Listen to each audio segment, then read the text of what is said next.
আসবো পরের খবরে। কল্যাণী এইমসের ২ নম্বর গেটের সামনে রাতভর চলল বিক্ষোভ দেখানো হয়। সেখানে রাতভর বিক্ষোভ আইএসএফ এর সমর্থকদের।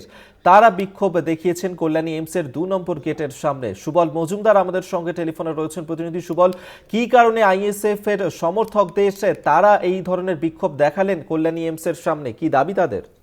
দেখো, আগে অন্যান্য যারা বিক্ষোভ করেছে তারা বিকেল বেলা বা সন্ধ্যের আগে বা 2 ঘন্টা 4 ঘন্টা বিক্ষোভ করে কিন্তু তারা সেখান থেকে চলে গেছে। কিন্তু আইএসএফ গতকাল থেকে 11টা থেকে সারা রাত 2 নম্বর গেটের সামনে বসে অবস্থান বিক্ষোভ করে। তাদের যেটা দাবি যে তারা আইএসএফ রাজনৈতিক দল, তাদের সঙ্গে কোনোভাবেই সুলভ কর্তৃপক্ষ বা এইমস এর কর্তৃপক্ষ কোনো কথা বলছে না বা শুনছে না।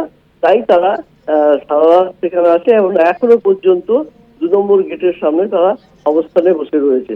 তাদের দাবি তাদের সঙ্গে আলোচনা করুক, তাদের কথা শুনুক এবং আইএসএফ এর যে রাজনৈতিক দলের যে কোঠা হিসাবে তাদেরকে কিছু স্থানীয় ছেলেদের ঢোকানো হোক, এই দাবি নিয়ে কিন্তু তারা এখনো পর্যন্ত অনড় এবং এইমস এর গেটে তারা বসে আছে এবং যেটা জানা যাচ্ছে যে তারা এই অবস্থান বিক্ষোভ চালিয়ে যাবে।